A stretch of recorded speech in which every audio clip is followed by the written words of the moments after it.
Vigil is former chief of international operations for the DEA, the Drug Enforcement Administration in the U.S. You join us from Albuquerque. You worked undercover. You're basically a legend in the counter-narcotics space.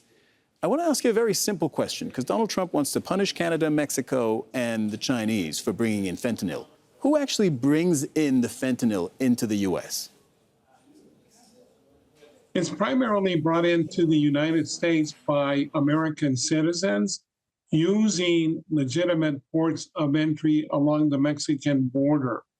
And then it's distributed here in this country primarily by American citizens. So are tariffs then a good tool to fight fentanyl smuggling, in your professional opinion? Absolutely not, because as you indicated, tariffs are taxes on imported goods. And President Trump really doesn't understand how tariffs work. We have US-based companies, for example, that'll buy goods in Mexico.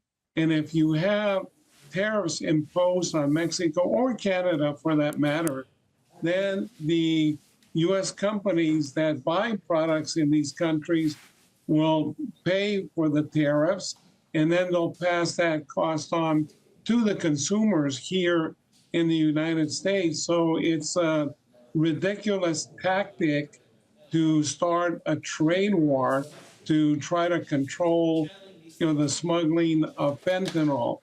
And Donald Trump doesn't mention anything about controlling the weapons that flow from the United States into Mexico and many parts of Latin America. And the question is, why are you arming the cartels that you're supposed to be fighting? He doesn't mention anything about reducing the consumption or the demand.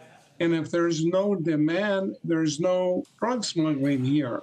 So he really doesn't understand the complexity of this problem, and he wants to act as a strong man, very much like Putin, and impose these things that are going to serve no purpose.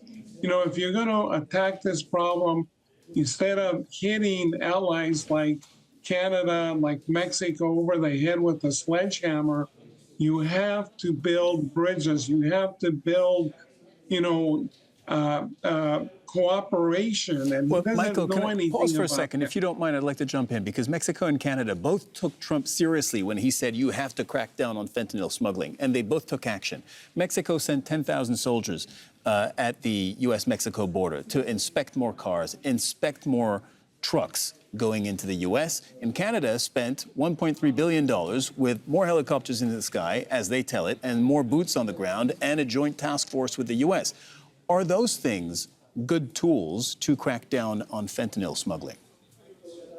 Absolutely not, because, again, most of the drugs come in through the legitimate ports of entry. So you need more manpower there and more technology to scan trucks, vehicles, and what have you.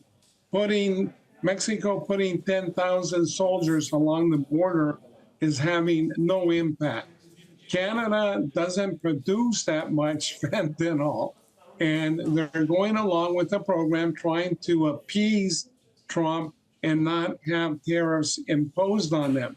Now, Trump did impose tariffs, 25% on Canada and Mexico, but they were only in place for about a day, and then the stock market started to drop, and therefore he removed them. But he says that he's going to reevaluate the situation now in April. Well, a pendulum of threats is very confusing, and it's not going to have any positive consequence. Michael Vigil, former chief of international operations for the DEA. Thank you very much for joining us on the Al Jazeera NewsHour. Thank you, sir.